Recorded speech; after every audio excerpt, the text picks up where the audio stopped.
عباد الله المخلصين فكفروا به فسوف يعلمون. ولقد سبقت كلمتنا لعبادنا المرسلين إنهم لهم المنصورون وإن جندنا لهم الغالبون. فتول عنهم حتى حين وأبصر بهم فسوف يبصرون أفبعذابنا يستعجلون فإذا نزل بساحتهم فساء صباح المنذرين. وتول عنهم حتى حين وأبصر فسوف يبصرون. سبحان ربك رب العزة عما يصفون وسلام على المرسلين والحمد لله رب العالمين. وما منا إلا له مقام معلوم. اور ہم میں سے جو بھی ہیں سب کی جگہ معلوم ہے، سب کے لیے ایک معلوم جگہ ہے، ایک متعین جگہ ہے۔ وَإِنَّا لَنَحْنُ الصَّافُّونَ، اور ہم ہی صف بنا کر کے کھڑے ہونے والے ہیں۔ وَإِنَّا لَنَحْنُ الْمُسَبِّحُونَ، اور ہم ہی تسبیح بیان کرنے والے ہیں۔ وَإِنَّا لَنَحْنُ الْمُسَبِّحُونَ، اور ہم ہی تسبیح بیان کرنے والے ہیں۔ اس کے بعد کہا اللہ تبارک و تعالیٰ نے کہ وَإِنْ كَانُوا لَيَقُولُونَ لَوْ أَنَّ عِنْدَنَا ذِكْرًا مِنَ الْأَوَّلِينَ لَكُنَّا عِبَادَ اللَّهِ الْمُخْلَصِينَ۔ یہ لوگ، یہ مشرکین پہلے یہ کہتے تھے کہ اگر ہمارے پاس پہلوں کا ذکر ہوتا، ذکرًا من الاولین، پہلے لوگوں کا ذکر ہوتا، ان کا تذکرہ ہوتا، اور جس طریقے سے ان کے پاس اللہ تعالیٰ کی طرف سے ہدایت نازل ہوئی ہمارے لیے بھی نازل ہوتی۔ یعنی یہ مشرکین عام طریقے سے یہود و نصارہ کے تعلق سے یہ بات کہتے تھے کہ جیسے ان کے پاس ہدایت کے لیے اللہ تعالیٰ نے کتاب نازل فرمائی، اگر یہ ہمارے پاس بھی ہوتا تو ہم کیا کرتے؟ لَكُنَّا عِبَادَ اللَّهِ الْمُخْلَصِينَ، تو ہم اللہ تعالیٰ کے بڑے مخلص بندے ہو جاتے، بڑے اچھے بڑے نیک بندے بنتے ہم جو ہے۔ دوسروں کو اس طریقے سے عیب لگاتے تھے، لیکن جب اللہ تعالیٰ نے انہی مکے والوں کے لیے، ان مشرکین کے لیے اپنی کتاب نازل فرمائی، اپنے رسول کو بھیجا، تو کیا کیا انہوں نے؟ فَكَفَرُوا بِهِ فَسَوْفَ يَعْلَمُونَ، تو انہوں نے اس کا انکار کر دیا، ایمان نہیں لائے۔ یہ ہے اللہ تعالیٰ نے یہ کہا، یہ ہے لوگوں کا ایک معاملہ ہوتا ہے، اور لوگ عام طریقے سے اس طریقے سے باتیں کرتے رہتے ہیں دوسروں پر تنقید کرتے ہوئے۔ اس کے تعلق سے دو باتیں آپ کے سامنے ذکر کرنا چاہوں گا۔ آپ بہت سارے لوگ جو ہے لوگوں کے بارے میں آپ یہ سنتے رہیں گے کہ یہ کہتے رہتے ہیں، ایک آدمی کو اللہ تبارک و تعالیٰ نے بہت زیادہ نعمت سے نہیں نوازا ہے، دولت سے نہیں نوازا ہے، اور دوسرا اس کے مقابلے میں اللہ تعالیٰ نے اسے بڑی دولت سے نوازا ہے، تو جس کے پاس نہیں ہے وہ کیا کہہ رہا ہے؟ میرے پاس دیکھو، ان کو اللہ تعالیٰ نے اتنا دے رکھا ہے، اتنا دے رکھا ہے، لیکن خرچ کرنے کے لیے دل نہیں دیا ہے، خرچ نہیں کرتے۔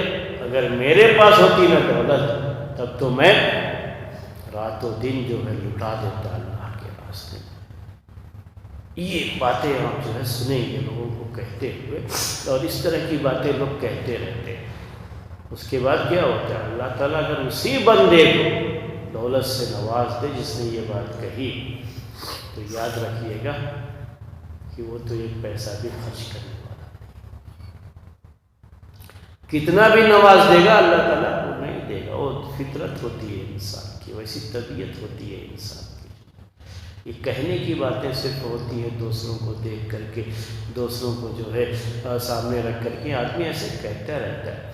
کہتے ہیں کہ خرچ کرنے والا کبھی یہ نہیں دیکھتا ہے کہ میرے پاس کتنا ہے، میں اتنا ہوگا تو خرچ کروں گا، نہیں، اتنا ہوگا تو خرچ کروں گا، میرے پاس بھی فلاں کی طرف سے ہوتا تو میں خرچ کرتا۔ وہ کبھی یہ نہیں سوچتا، وہ تو یہ سوچتا ہے جتنا مجھے اللہ تعالیٰ نے دیا ہے اتنے ہی میں مجھے اللہ کے لیے بھی خرچ کرتا ہوں، خرچ اتنے میں ہی خرچ کرتا ہے، اسی لحاظ سے خرچ کرتا ہے، اسی لحاظ سے وہ دیتا ہے۔ یہی ہوتا ہے جس کے پاس جو ہے 100 روپے ہے وہ اسی میں سے 1 پیسہ دیتا ہے، 2 پیسہ دیتا ہے۔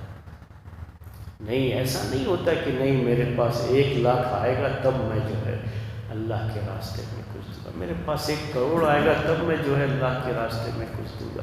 جتنے بھی یہ سوچا، یاد رکھیے کہ 1 کروڑ آ جانے کے بعد اور زیادہ اس کے اندر اس کی محبت آ جائے گی، اور 1 پیسہ پھر اس کے بعد بھی وہ نہیں دے گا۔ کہتے رہتے ہیں صرف یہ کہ فلاں کو اللہ نے اتنا دیا، مجھے دیا ہوتا تو دیکھتے میں کتنا خرچ کرتا۔ نہیں، جتنا دیا ہے اللہ تعالیٰ نے اسی میں خرچ کر کے دکھاتا ہے۔ صحابہ کرام کی مثالیں لے لیجیے، کیا حال ہوتا تھا ان کا؟ کچھ نہیں، گھر میں کھانے کو بھی نہیں ہوتا تھا، کوئی بھی جو ہے چیز نہیں، لیکن پھر بھی کیا ہے، جب اللہ کے راستے میں خرچ کرنے کی بات آتی تو 1 کھجور ہی صحیح لا کر کے اللہ کے راستے میں جو ہے گھر میں 1 کھجور ہے، چلو 1 کھجور ہی لا کر کے دو۔ تو خرچ کرنے والا کیا ہوتا ہے؟ اس کا دل ہوتا ہے اصل میں، تو اس طریقے سے وہ خرچ کرتا ہے۔ وہ دوسروں کو یہ نہیں سوچتا ہے کہ میرے پاس بھی اتنا ہوگا تو میں خرچ کروں گا، اتنا ہوگا تو میں خرچ کروں گا، ایسا کچھ معاملہ نہیں ہوتا ہے اس کا۔ تو یہ جو مکے والے کہتے تھے، میں نے آپ کو نفسیات بتائی انسان کی کہ ہمارے پاس ہدایت آتی تو ہم تو اللہ کے بڑے نیک بندے بنتے۔ یہ دیکھو یہود و نصارہ کو اللہ تعالیٰ نے ان کے لیے ہدایت بھیجی، رسول بھیجے، ان میں جو ہے رسول کو جو ہے بھیجا اور اپنی کتاب نازل فرمائی، پھر بھی یہ لوگ گمراہ ہو گئے۔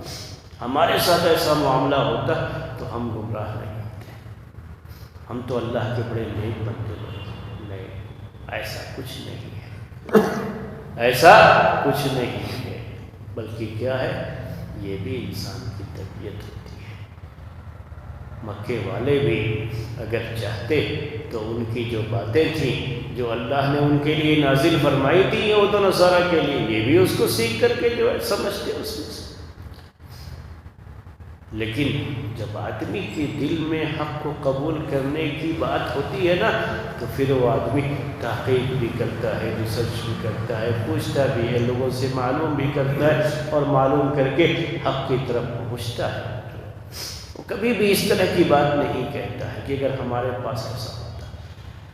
اور یہی وجہ ہے کہ جب ان کے پاس اللہ تبارک و تعالیٰ نے رسول بھیجا تو انہوں نے کیا کر دیا؟ انکار کر دیا، کیونکہ حق کو قبول کرنے کا جو دل ہونا چاہیے وہ دل نہیں تھا۔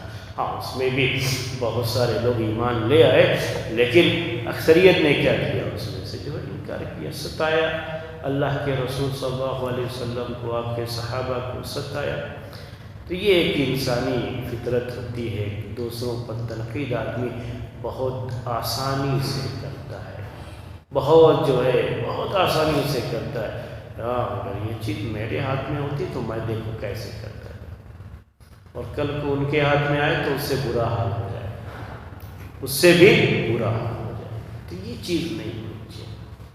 ہمیشہ جو آدمی جو بھی کام کرتا ہے اس کے ساتھ بہت ساری جو ہے پریشانیاں بھی ہوتی ہیں، مجبوریاں بھی ہوتی ہیں، حالات بھی ہوتے ہیں، ان سب کو جو ہے لے کر کے چلنا ہوتا ہے، اس کو دیکھنا ہوتا ہے، اور سارے کام کرنے ہوتے ہیں۔ تو یہ سب چیزیں دوسروں پر آدمی بہت جلدی تنقید کرتا ہے۔ تنقید کرنے سے بچنا چاہیے، اور خود اپنے حالات کے بارے میں سوچنا چاہیے کہ میں اپنا سدھار کیسے کر سکتا ہوں۔ ایک سائیکالوجی میں ایک بات جو ذکر کی جاتی ہے کہ دنیا میں وہ شخص جو سب سے اچھا ہوتا ہے کبھی بھی آپ اس کو دوسروں پر تنقید کرتے ہوئے نہیں دیکھو، دوسروں پر وہ تنقید نہیں کرتا، یعنی بیکار کی جیسے بیکار کی تنقید ایک تو ہوتا ہے کہ بھائی کہیں کوئی چیز غلط ہے تو آدمی اس کو صحیح کرنا چاہے، صحیح کرنے کی کوشش کرے، وہ تو اپنی جگہ پر اچھی بات ہوتی ہے۔ یہ تو قرآن میں اللہ تبارک و تعالیٰ نے بھی حکم دیا ہے، مومنین کو بھی حکم دیا ہے کہ لوگوں کو نیکی کا حکم دو، برائی سے روکو۔ کہیں کوئی چیز ہے تو غلط ہے تو اس کی اصلاح کی کوشش کرو۔ لیکن یہ جو صرف تنقید کی جاتی ہے نا، تو یہ کبھی اچھے لوگ نہیں کرتے ہیں۔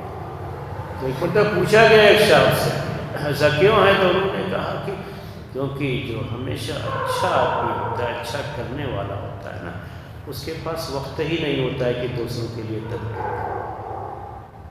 اس کے پاس اتنا وقت ہی نہیں ہوتا، وہ تو جو وقت ہوتا ہے نا وہ خود اپنی اچھائی کے لیے، دوسروں کی اچھائی کے لیے، دوسروں کی بہتری کے لیے وہ اپنے وقت کو یوز کرتا ہے، استعمال کرتا ہے۔ اس کے پاس ٹائم نہیں ہوتا ہے۔